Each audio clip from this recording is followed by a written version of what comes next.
Coming up on tonight's episode of the County Line, if you thought it took skill to fly real planes only, you'll be surprised at local resident Bill Miller's collection of over 30 remote control airplanes. And we'll see why people love the simple gambling involved in bingo right here in Lawrence County. And later in Town Sports, we'll take a look at how the Titans prepare for the football season each spring. The County Line starts now.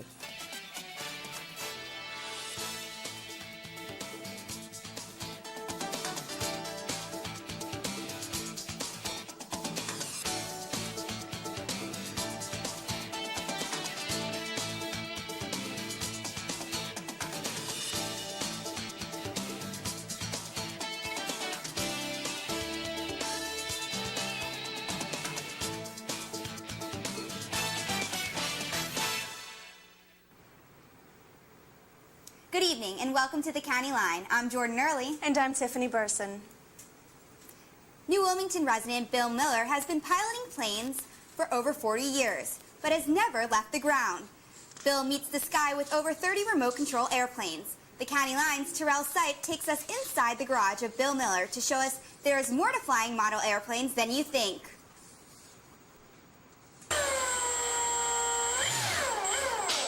To Bill Miller, flying is almost second nature. He is the pilot of more than 30 planes, all remote control. I started model airplane flying in 1970, and I've been doing it ever since. I used to do it in high school, and then I had other interests, but I got back into model right after I got married. Bill says that he used to not only fly planes, but he also had remote control boats. I used to, when my nephews were smaller, I used radio controlled boats. We used to take them up the Clarion River. We had a ball with them, run them on gas. The same principle as a model airplane, only they were boats, and they sure were a lot of fun. Bill flies his planes all over the place. Not only does he fly here in town, but he can be found flying as far away as the beaches of South Carolina. I belong to two model clubs. We have one down in toward Columbiana. It's in Columbiana County now, down toward East Palestine, and it's called the Mahoning County Model Club.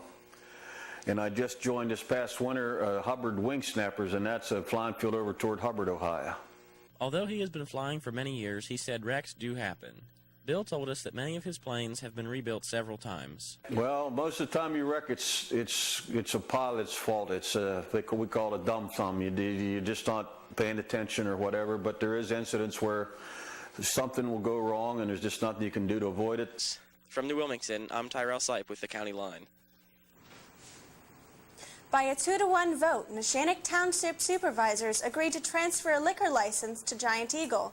The vote transferred a restaurant liquor license to Giant Eagle from Villani Enterprises, Inc. and the former Gardens Restaurant and Lounge.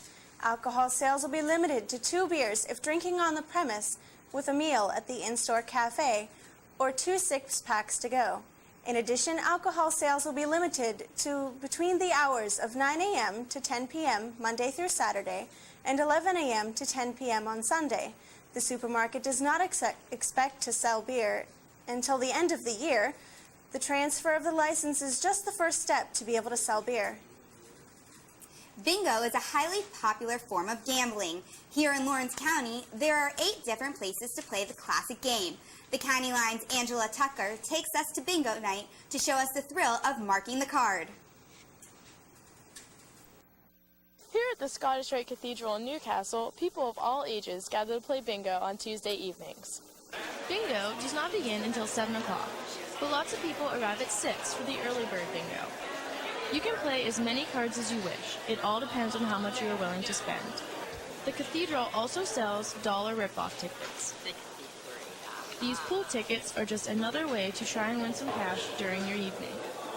Many wonder if it is pure luck or if there is a trick to winning a game of bingo. Bingoer Roberta Keys believes that the early arrivers have better luck.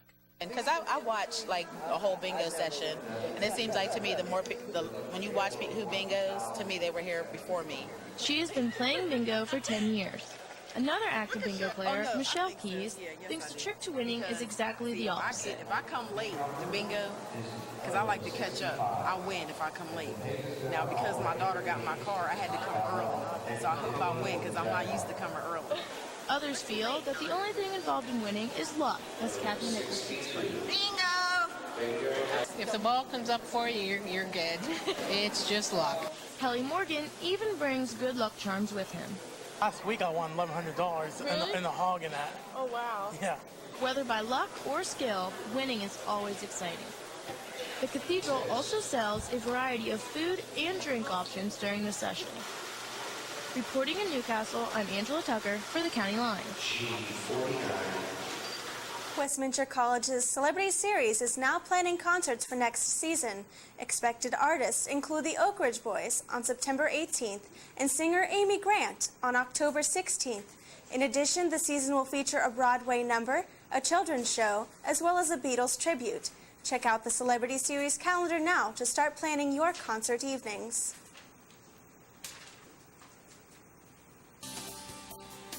Coming up after the break, the County Line catches up with Westminster Grounds Supervisor Steve Cannell to see how the grounds crew prepares for spring.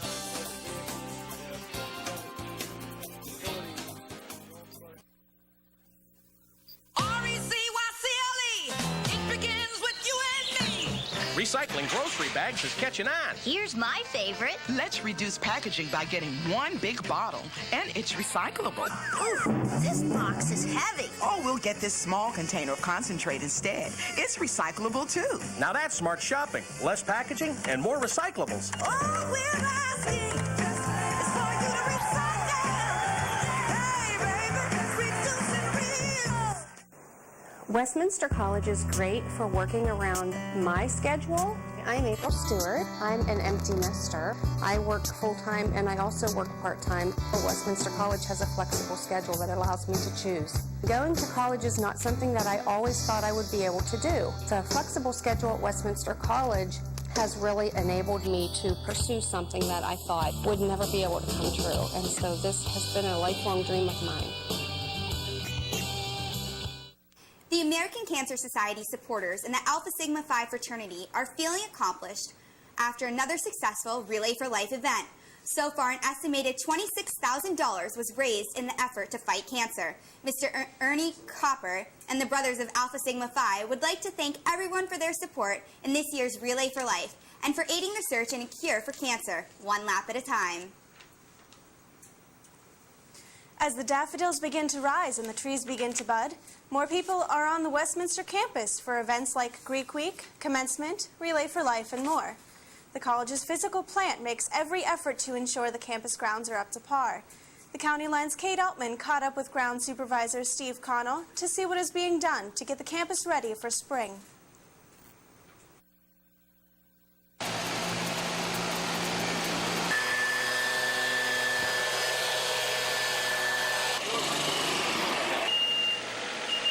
Walking around Westminster's campus, these sounds sometimes fall into the background. However, for Ground Supervisor Steve Connell, these sounds represent hard work. As you can see with the ice melting behind me, we're actually starting into our spring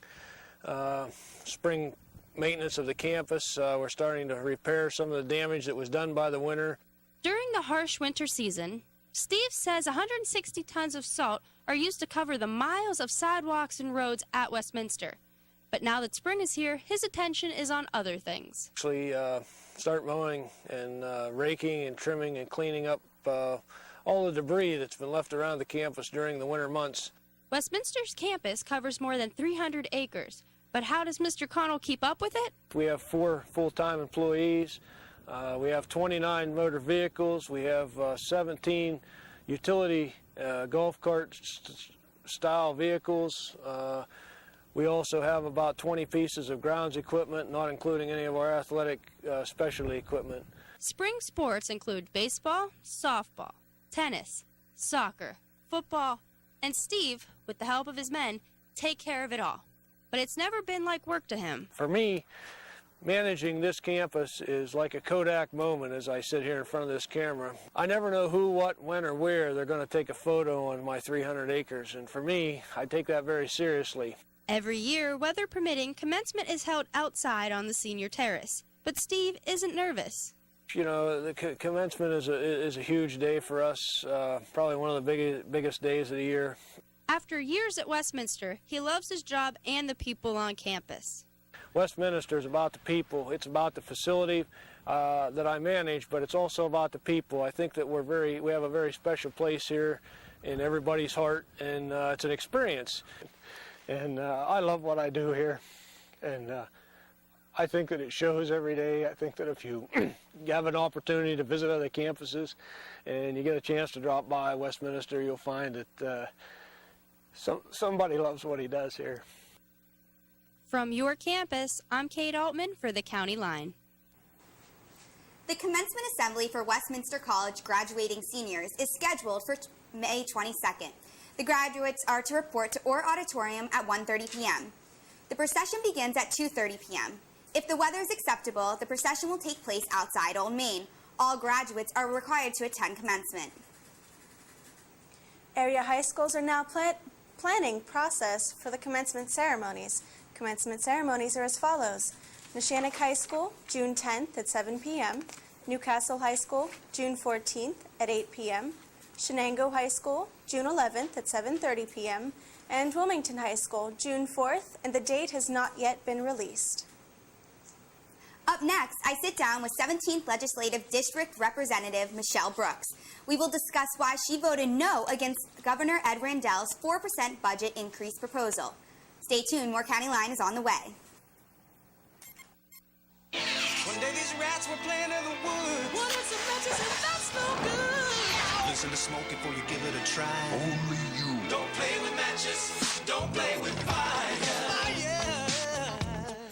Cause there's nothing very funny about break down running. Nothing very nice on a homeless mind. So if a gorgeous force is what you desire, don't play with matches. Don't play with fire. Only you can prevent forest fires. Fire.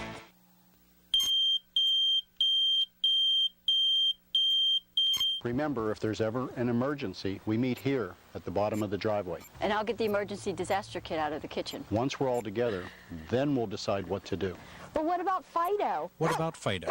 The Lawrence County Humane Society reminds you to include your pets in your disaster planning. Make sure that your pets have identification tags that include your phone number. To find out more about how to protect your pets in a disaster, contact the Lawrence County Humane Society.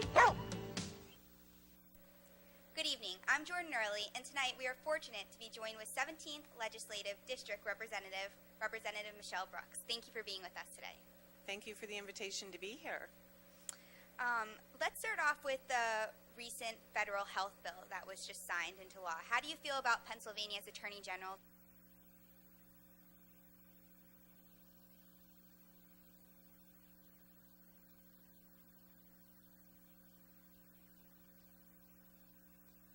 Joining with 13 other state attorney generals who are filing a lawsuit to stop it. Well, I think the premise for the Attorney General's lawsuit is to protect the residents of Pennsylvania and their rights, and Pennsylvania as a whole and its rights. So I think it's going to move forward. The Attorney General has spoken very firmly that he is going to continue with it. And again, it's not that the Attorney General is not saying that health care doesn't need reformed. What he is saying is this infringes on the rights of the residents of Pennsylvania. Okay. Governor Ed Rendell says the lawsuit is a waste of time. What would you say in response to that specifically? Well, he said the same thing about the tolling of I-80, and many of the people that were pushing for the tolling of I-80 said that we were wasting our time in trying to stop the tolling. And as you're aware, this week, the Federal Highway Administration announced that we were able to stop the tolling of I-80. I believe in the art of the possible and not the impossible, and the Attorney General is going to move forward. You recently voted no, supporting taxpayers against the new budget proposal proposed by Governor Ed Rendell. The budget proposal spends 4% more than the current one. Why specifically no? It's a vote that protects the taxpayers. The well is dry when it comes to going back to the taxpayers for additional revenues. Government has to operate more effectively and more efficiently, and this budget does not reflect that. The administration needs to look within how government is operating. The Department of Public Welfare, there's millions of dollars that have been indicated as far as abuse and fraud. That's not being dealt with. That needs to be dealt with. And the bottom line is Pennsylvania residents cannot afford this budget. And that's the big question. How is Pennsylvania going to pay for this budget increase? Make no mistake, this level amount of continued spending, it has to lead to a tax increase. I know one of the proposals was lowering the sales tax and broadening the sales tax. What the concern there is, it starts at 4% and then it goes to 4.5% and back up to 5 and 5.5 and 6%, and it goes into a black hole. Nothing is in this budget being proposed to fix what is broken within the budget system. And that's what many of us are saying is, let's look within and fix the core problems. Let's operate more effectively and more efficiently. Okay, and for our viewers, the proposal calls for a $354.8 million increase in basic education funding. What are your thoughts when it comes to how much the budget should be when it comes to education funding? Well, just to put that number into perspective, the current proposal proposes an $89 million increase for the Philadelphia School District, yet they have 12% of the student population. So put that into perspective, and proportionally, it's out of proportion. So education is important. However, there are several things that we could be doing as a state to lower the cost of education, but also support education. Okay, and what can the local community do to get more involved with the government? I think in my district, the 17th legislative district, the local community is very involved. We have town hall meetings. I receive hundreds of emails every week, every day I should say, thousands during a week, phone calls, people stopping into the office. So I'm very pleased, and I'm out and about, and I love to interact with the people of the 17th district. That's how we work together to strengthen our area and to make it a better place to live and raise our families. That's great. And anything that you'd like to add that I didn't cover? Well, just going back to the education funding, a couple of ideas that we are proposing is to allow the school districts to have more flexibility with their education funding. Don't take the cookie cutter approach as far as each individual school district, and allow them more flexibility in how they spend their dollars. The No Child Left Behind federal mandate, schools are being penalized, so on a state level we are trying to work with the federal government to lift some of those mandates. The graduation assessment test, it's a new program that the administration has pushed. It's going to cost over $200 million. Now, if we are running a deficit in the state budget, why are we proposing to spend $200 million more on a new program that many educators are going to say, or have said, that it's not going to help students learn? So there are different ideas. We have to be creative, and above all, we have to realize that people are struggling, and government has to live within its means, and it starts with core fundamental changes. Okay, thank you very much for joining us Thank tonight. you very much. Stay tuned, more County Line is on the way.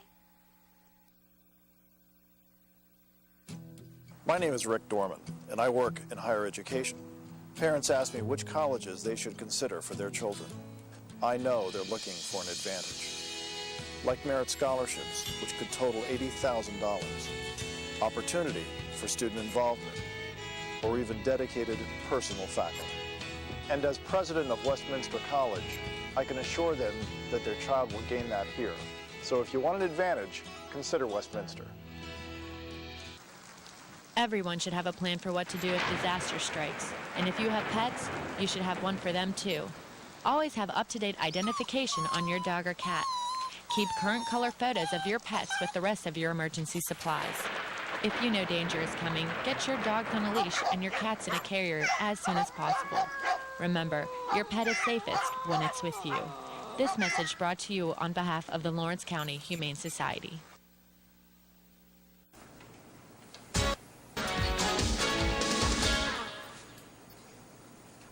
Good evening, sports fans, and welcome to this week's edition of Titantown Sports. I'm Mike Hazlett.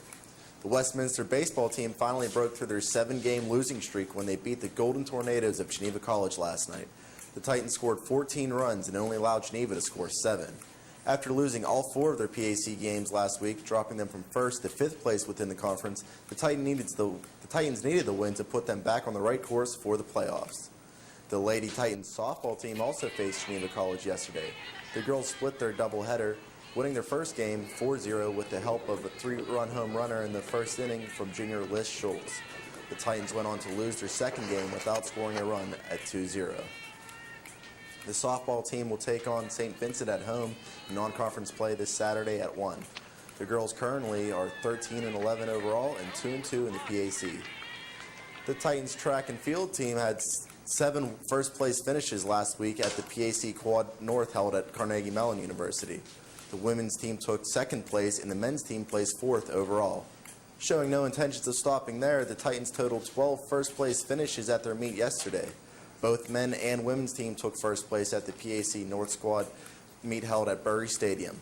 The teams look to keep improving this weekend when they host the Westminster Invitational this Saturday. And finally, after an 8-day hiatus, the men's tennis team will be competing again this Sunday afternoon in a non-conference doubleheader at Marietta College. The squad lost last Saturday against conference rival, the Waynesburg Yellow Jackets, 2-7, giving them their second conference loss and leaving them with merely 3 victories in the PAC and for the season. As always, we wish the best of luck to all of our Titan teams. It's spring and the Westminster Titans football team's spring team training has started. After their 2009 season ending at 4-6, the Titans went to build on their young talent, not focus on the departure of their seniors. Titantown Sports' Marshall Capelli gives a preview of the stronger, faster 2010 Titan football squad.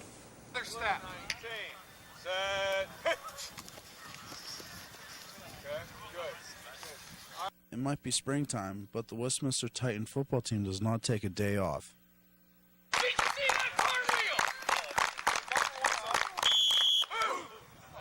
The team meets every spring to practice and get ready for the coming fall. Spring practices are, great for us. It's great for the guys to get out here and work as a team. Although they're in the weight room, 4 days a week, they're not necessarily all in there together as a team.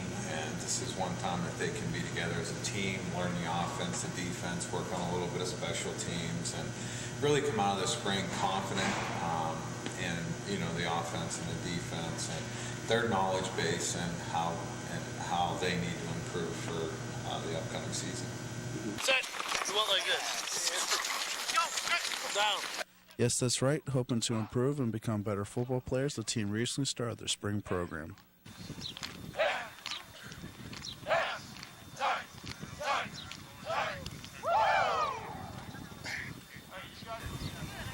Good. Slide. Good.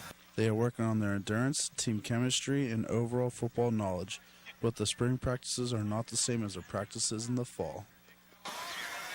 Pass. Bingo. Go. Have our break. Good. Actually, there's a great deal of difference, and the first of all, it has to do with logistics, and that's with the pads. When in the spring we have no pads, no helmets. It's all it's all in t-shirts and shorts. And the NCAA did permit us to use a football starting a few years ago, so we are allowed to use a football. And in the fall, obviously they're full padded, a lot more physical contact.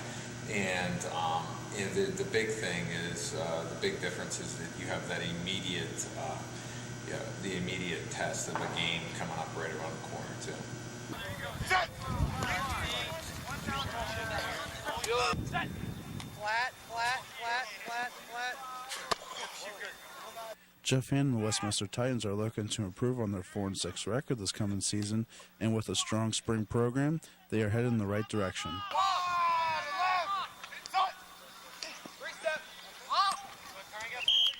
With the county line, I'm Marshall Capelli. This week's SAC athlete is a member of the Titan football team. However, that's not why he's being recognized. Freshman Bob Fazzolari is being acknowledged for his achievements on the men's track team. The multi-season athlete earned 3 first-place finishes titles, including the 400-meter dash, the 100 and 400-meter relays in last week's quad tournament meet at Carnegie Mellon University. Congratulations, Bob. Moving into professional sports, the Pittsburgh Penguins finished their last game of regular season strong with a 6-5 victory at New York against the Islanders on Sunday.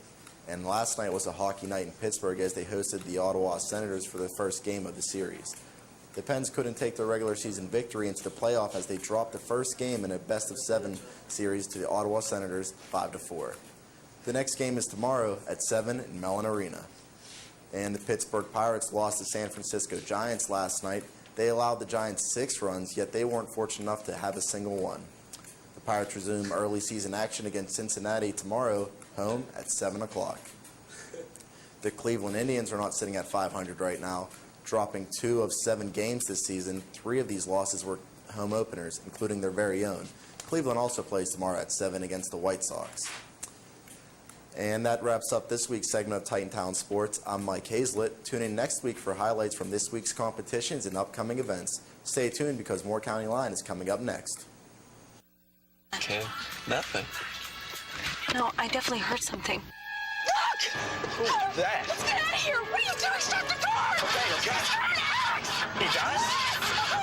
I'm sorry! Come on, baby!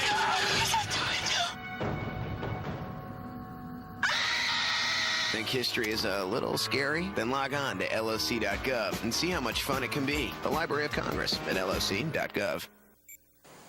Westminster College is great for working around my schedule. I'm April Stewart. I'm an empty nester. I work full-time and I also work part-time. Westminster College has a flexible schedule that allows me to choose.